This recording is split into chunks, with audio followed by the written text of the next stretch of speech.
I want to go across to our guest now. Dr. Kiran Bedi is former Lieutenant Governor of Puducherry and one of India's best-known IPS officers. Dr. Nisha Nujumudeen is a public policy analyst, and Ishika Taneja is a Dharm guru as well. All of you, thank you very much for being with me. Dr. Bedi, I'd like to come to you first. It is such a familiar, the details are so familiar, Dr. Bedi. I can imagine how many such cases you yourself have personally investigated in Delhi and beyond. A self-styled Baba, I don't want to say Baba or Swami, because I don't want to hurt any sentiments of anybody, of any religion. But the fact is, under the garb of religion, of religious instruction, of religious administration, this time in a management institute, Dr. Bedi, 19 women have come forward and painted a picture of almost institutionalized molestation and predation over many years, ma'am. Shiv Aroor, this is a clearly preventable crime. I'll tell you why I say this was preventable. If any such person has a past criminal record, there are first of all cases under trial. So what happened to the trial cases? And they must be on bail. What happened to the sureties? Why hasn't a conviction happened so far? So we also need to know, why are they still on trial? This is exactly where these people get away. Even when booked in the past, as your story said, then why did the cases not get expedited and they get convicted? They know they can get away. This is a preventable crime, as this is a collapse of a criminal justice system where they're not the trial is not expedited, or if they're convicted, they're out on parole and bail, and they continue with their criminal activities, number one. Number two, are they on history sheet? Such a person should have had a personal file in the... I'm giving you the police perspective. So in this case, now since you referred, what did I do? We used to put such people on a personal file and open history sheets. And when you open a history sheet of such people, they come under a watch. That means the beat system goes and traces them and finds out what are they doing now. So imagine if this man had been on a history sheet, a beat officer would have gone and traced him and found out what is he doing, and he would have probably visiting the institution. So he wouldn't have got away like this. So I'm giving only the police perspective. That this is a preventive, that's why I opened the statement by saying it's a preventable crime if crime prevention measures are put in place. Dr. Bedi, another question that I want to ask, which many citizens will also be curious about, and you will also have first-hand experience of this. When one investigates godmen in such sensitive cases, is there political resistance? Do they enjoy protection, ma'am? This particular man with the charges against him has been on the run. He's hiding somewhere. He's not been arrested yet. We respect the fact that investigations can take time. Finding a man can take time. But do these people routinely receive safe havens, political protection, that kind of thing, ma'am? They will have friends and foes. Yeah. Such people will always have done curried favors, and they will also have adversaries. So, but if where the police investigation is determined to do justice, then this doesn't matter. You rise above it. So it's all depend. But look, these people are on bail. What happened to the sureties they must have given to the case? Why the trial? So I think a very important issue to find out also is what happened to the trial. Because we need to also check with the courts. Why has the trial not culminated? And these people not, or if the activities had carried on, now we see back to, if they had been on a history sheet, the cases would have been traced.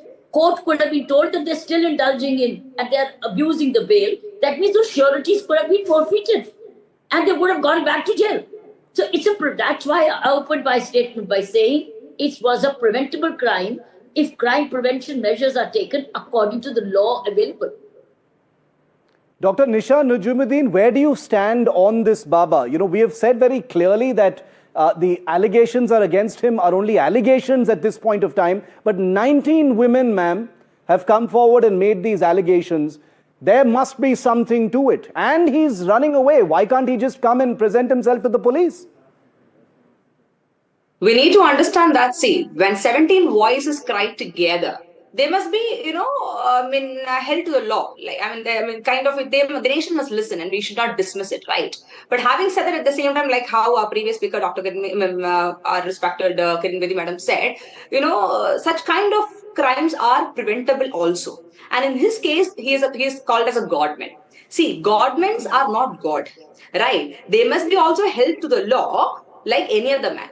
But having said all this, we need to understand that India is a nation with a rule of law, and court is the judge of what is right and what is wrong. And now there are allegations, so the police must inquire. The court must actually, they have to pronounce a verdict. So we, the mobs, are no one to, come at a conclusion. It's just the allegation, I would say. So, and we should not do such kind of media trial or a social mobile leeching, I would say, because No, there no, have but been many, many fake cases but also Dr. before. Nisha, there is So no how do we media know trial. if this is not such a case? There is no See, there let's is no wait for media the trial law here on and the NDTV. process. That is real justice. There Yes. is no media trial here on NDTV. We are saying everything is a allegation that's made, but 19 women coming forward and making the same allegation means that this requires, perhaps a greater deal of scrutiny, especially because some people are known to be, like Dr. Kiran Bedi said, they have friends in high places, and that's the reason why maybe he's getting a long rope from the law. We don't know that yet. Ishika Taneja, Yes, you are a sure. Dharm guru As as you well. said, Let me see. bring Ishika in. Ishika, Yes, please. Dr. Nisha says, don't jump to conclusions, let the law take its course, but this man is running away from the law. So, first of all, I would like to add, nobody knows for sure whether those crimes were committed or not because it's under trial. But Yeah. because 17 women have spoken up, I don't want to take it very lightly either. And secondly, molestation, it's a very heinous, disturbing crime. It's a very, deep-rooted crime. And whether it's a Baba, whether it's a priest, whether it's a Maulana, whether it's a politician, whether it's a Bollywood actor who's doing it, it's a producer, whosoever is doing it, they need to be convicted and they need to be, this problem needs to be addressed, as Kiran Bedi ma'am rightly said. So, whosoever it is, we need to really take care of it. But what really troubles me right now is that you have mentioned many Babas, but you failed to mention Maulana Sonu Hafiz, No, which no, we raped have a a list. We'll 14-year-old, show you the list. or We have a Maulana list. Zafar, Maulana Muntazir, Afzal Alam. These are all the Maulanas Yeah, which are doing absolutely. acts and they have been We've got all of convicted. it. But we need to show the entire spectrum of priests, Maulanas, Maulvis, and not just actually point fingers at Sanatan Dharm. And honestly, as a Sanatani, I feel that if somebody is misusing the power of this robe and presenting a wrong thing with the people, he needs to be addressed because at last he's degrading us. No, you're He's right. misusing the power that he is getting. I completely agree with you, Ishika. Like I said right at the start, this is across religions. But then Whether I it would is really request Maulanas, you to show those religions as well. But if we you're are just and we showing will. some We've Babas, it we've is got very many of this biased on our screen right now. I presentation. don't know if you're able to see it, but Dr. Bedi, the other aspect of it, and we are absolutely clear on NDTV. This is across religions, like I said in my opening. But Dr. Bedi, South Delhi, middle of South Delhi, upscale part of the national capital, economically weaker sections, women going there for a better life, vulnerable, perhaps desperate in one sense as well. It's almost like all the elements and ingredients of this case, are sort of tailor-made for this kind of predatory behavior, ma'am. There's a sense of impunity and fearlessness that it happened in the heart of South Delhi. The point, Shiv, is that this man, whoever he is a professional criminal. He knows how to exploit the vulnerabilities of certain sections of society. And he's opened an educational institution.